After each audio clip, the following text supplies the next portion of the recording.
Good morning, kind people of the internet. Welcome back to the vlog.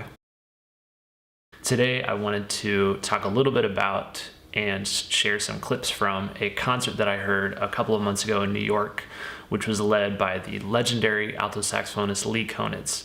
So Lee is 91 years old and he has played with so many great musicians in his career, including Miles Davis, but it's cool just to look him up on Wikipedia because you can see all of the people he's played with, all the albums he's done, all the experiences he's had. So going into this concert, I really had no idea what to expect. I mean, being 91 and playing a wind instrument usually does not work out too well. So right from the beginning of the concert, I was really blown away just by the sound that he was able to get on his instrument.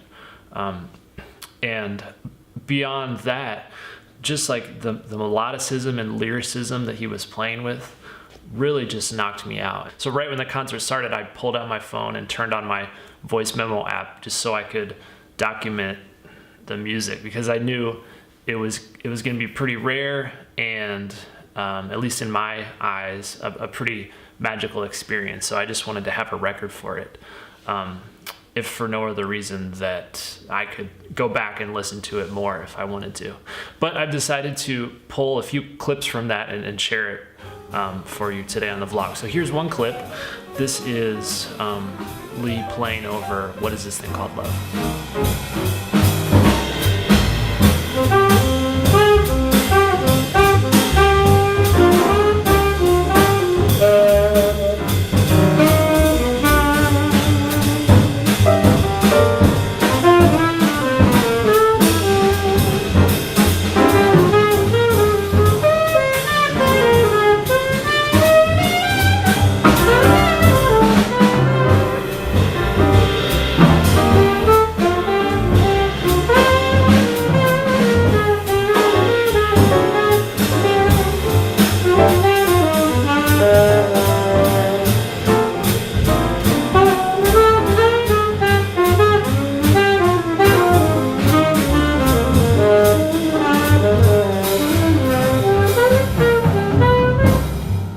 So when I got home from New York, this concert was still really cemented in my brain. So I started looking up things online about Lee and also the piano player Dan Tepfer.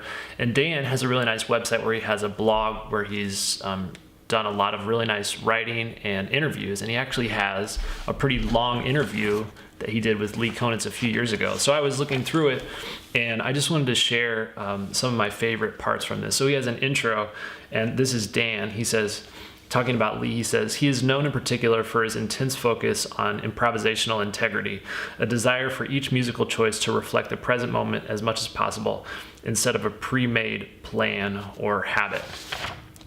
And then a little later he says, in his commitment to true improvisation, Lee isn't taking the easy road. Failure is very much an option, and success in the form of authentic engagement with the truth of the moment may not sound like success to a listener used to being wowed by virtuosic effects. So I really like that. I think it really describes Lee's playing really, really well.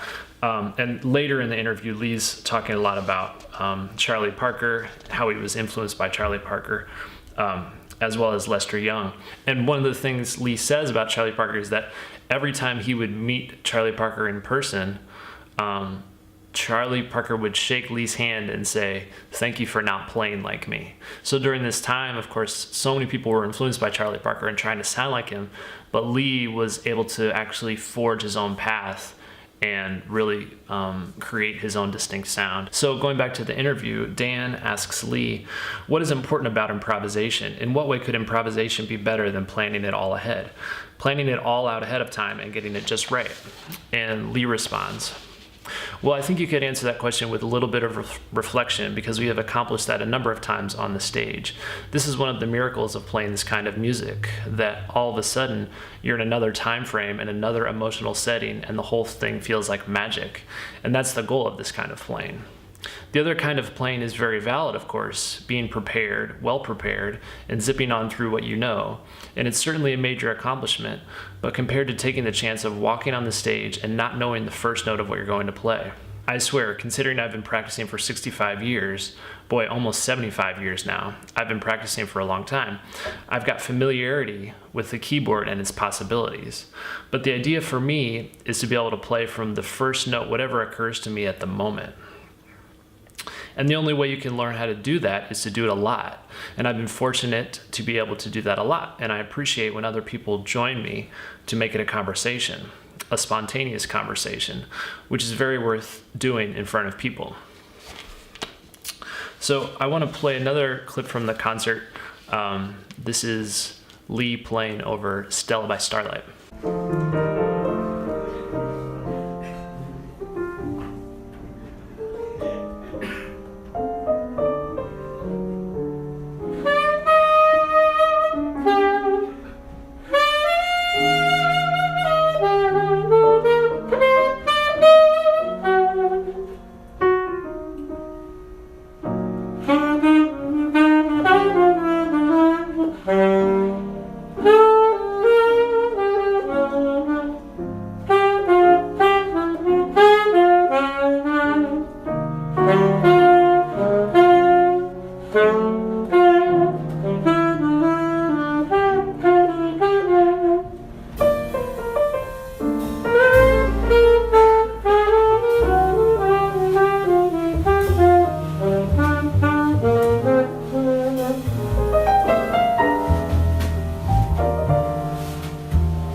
Okay, so getting back to a little bit more of the interview, Dan says, do you remember if there was a specific time when you got a clear conviction that being spontaneous was a legitimate way of performing?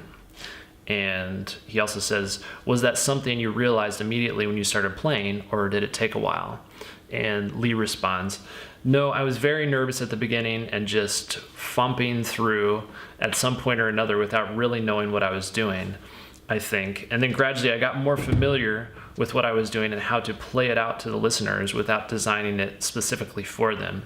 Just to do what I had to do and hope they could experience it in some way, rather than, preparing to hit a home run in front of the people and all those kinds of things, which I think most jazz musicians that I hear over these years do. Prepare so that they have a clear effect on the audience. I thought this was really interesting. So I'm actually skipping a lot of parts of this interview. And if it sounds interesting to you, I would definitely recommend going to Dan's website and checking out the whole thing. Okay, so jumping a little bit further down, Dan, this is back to Dan, he says, so this is the crux of the matter to me, why you've decided to take the approach you took. Because the thing is, when you, Lee, go out there unprepared, it's pretty much always great. I don't know how you do it. And Lee says, I'm not unprepared. I mean, I've been preparing for 70 years, but not in that specific way, I presume. Dan says, so how do you practice this? And then Lee says, I just improvise. I just practice improvising, trying to stay in that frame of mind and remembering things that occur to me that are interesting and jot them down maybe just to refer to them. And then I go into the next thing. And then Dan says, so maybe it's about preparing your taste and not the actual specific information. And then Lee says, it's definitely taste first. The information is a result of that taste, I think. So I really like that as a description, because I know a lot of us have a hard time figuring out how to practice improvisation. And the obvious choice, especially for, I think, students, is to learn licks and then play the licks as your improvisation. But Lee is kind of offering not necessarily an alternative to that, but just his sort of insight into how he sort of approached that problem. And I think just being able to hear him live really sort of opened my eyes to how he does that on the spot. And so I like this interview as a companion to that, because it gives me just a little more insight into his frame of mind for that. So back a little bit further down in the interview, Dan says, "So what do you do when you get on stage and you're playing with people you've never played with before, and you realize, 3 bars into the first tune, that they're not on the same wavelength in terms of actually listening and trying to create fresh music?" And Lee says, "Well, if I continue to play during those few bars, and I obviously am not on the right wavelength to relate to them, then the first thing I have to do is cool it and listen to them." And Dan says, "So you just stop playing?" And Lee says, "And just be influenced by them. Whatever they're playing can influence me in some way to some degree, and that is what I look forward to." And Dan says, "So whomever you're playing with, even if what they're playing isn't that inspiring, you have to say yes to it." And Lee says, "Yeah, and if it's not going to work, I'm going to know quickly enough and not do it again, Okay, so there's a lot more of this interview, and especially the stuff when he's talking about Charlie Parker, and he's also talking more about originality and drug use in his time coming up in the music scene, as well as intonation. They really cover a lot in this interview, and I really enjoyed it. So I wanted to close this vlog with one more clip. This is Lee actually singing a little bit and Dan still playing piano. There were times through the concert where both of them would be singing together, and there was a time when they were actually just doing a vocal duet, and they would kind of morph in and out of singing and playing and trading and just soloing with everybody in the band. So it was really, really great to experience this. So I'm happy I can share a little bit of it with you.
Do